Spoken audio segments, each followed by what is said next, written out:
Jammu Kashmir DG jail Hemant लोया की हत्या का मामला। मुख्य आरोपी नौकर यासिर अहमद गिरफ्तार कर लिया गया है। हेमंत लोया की हत्या का आरोपी यासिर गिरफ्तार हो चुका है। जम्मू कश्मीर के कानाचक इलाके से यासिर की गिरफ्तारी हुई। हेमंत लोया की हत्या के बाद से ही यासिर फरार था। इसकी गिरफ्तारी बहुत अहम है। आरोपी यासिर अहमद से पूछताछ पुलिस कर रही है और इस पूरे हत्याकांड का आखिर मकसद क्या था, इसके बारे में जांच पड़ताल की जा रही है।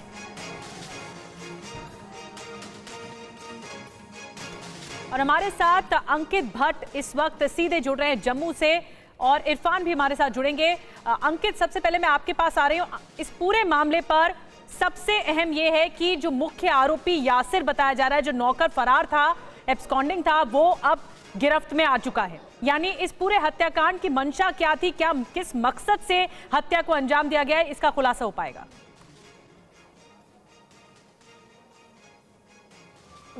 देखिए, बिल्कुल सही कह रहे हैं आप। जम्मू के कानाचक इलाके से इस आरोपी को गिरफ्तार किया गया है जम्मू कश्मीर पुलिस की तरफ से। कल देर रात से ही लगातार जम्मू कश्मीर पुलिस अलग अलग जगहों पे दबिश दे रही थी। रामबंद के अंदर भी दबिश दी गई क्योंकि जो आरोपी है यासिर, वो रामबंद का रहने वाला है। वहीं लगातार पूछताछ जो है अब इस यासिर से की जा रही है। वहीं अगर यासिर के बारे में मैं बताऊं आपको तो 10वीं क्लास तक इसने पढ़ा है, 12th क्लास में ड्रॉप आउट है। वहीं जम्मू कश्मीर पुलिस की माने तो पूरी तरीके से जो 6 महीने से ये आरोपी जो था डीजी प्रिजन के साथ काम कर रहा था। इसका एग्रेसिव नेचर था और ऐसा लग रहा था कि इसका मानसिक संतुलन जो है वो ठीक नहीं है। ये डिप्रेशन का मरीज था, ऐसा लग रहा। हालांकि मेडिकल जांच जो है ये भी की जाएगी, लेकिन अब आरोपी से इंट्रोगेशन जो है, जो पूछताछ है वो चल रही है। अब जो खुलासा है वो भी किया जाएगा। अंकित, ये बताइए कि हत्याकांड के वक्त जिस घर में इस हत्याकांड को अंजाम दिया गया, कौन कौन लोग मौजूद थे? क्योंकि ऐसी जानकारी डीजीपी दिलबाग सिंह की तरफ से दी गई थी कि जब कमरे के अंदर से आवाजें आ रही थी तो जो घर में लोग मौजूद थे उन्होंने दरवाजा खोलने की कोशिश की, लेकिन दरवाजा अंदर से लॉक था। कौन कौन उस वक्त वहां पर मौजूद था?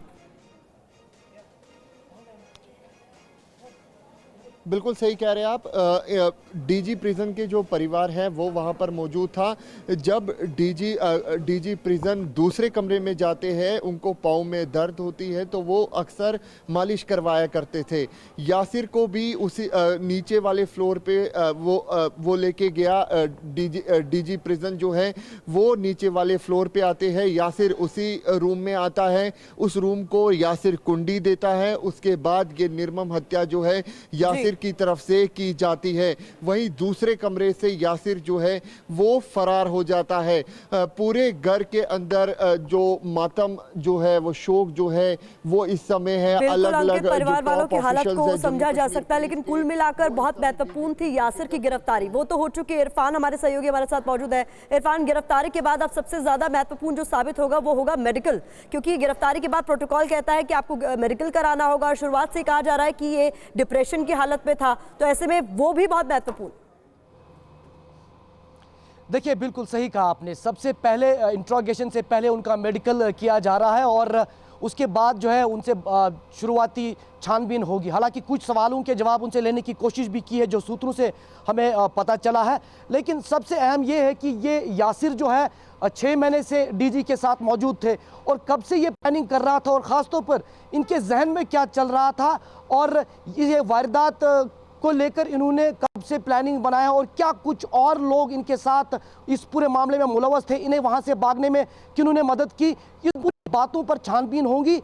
सीसीटीवी फुटेज से लेकर कई दस्तावेज या यासिर ने एक डायरी में कुछ शायरो शायरी भी मेंशन की है उससे। हालांकि अभी इनिशियल स्टेज पर यह अंदाजा लगाया जा रहा है कि शायद वो डिप्रेसिव स्टेट में थे, इस वजह से शायद उन्होंने ये हरकत की है। लेकिन कहीं ना कहीं तमाम एंगल्स जो है इस पूरे मामले को, हत्याकांड को लेकर पुलिस जो है अपनी छानबीन में ले रही है। बिल्कुल, और जैसे जैसे ये छानबीन बढ़ेगी, जैसे जैसे ये पूछताछ बढ़ेगी, और भी बातें और भी तथ्य सामने आएंगे और शायद ये पता चल पाए कि आखिर मोटिव क्या था, क्योंकि ये बहुत इंपॉर्टेंट है कि इस पूरे मामले को अंजाम, इस वारदात को अंजाम देने के पीछे का आखिर मकसद क्या था। शुक्रिया आप दोनों का हमसे जुड़ने के लिए।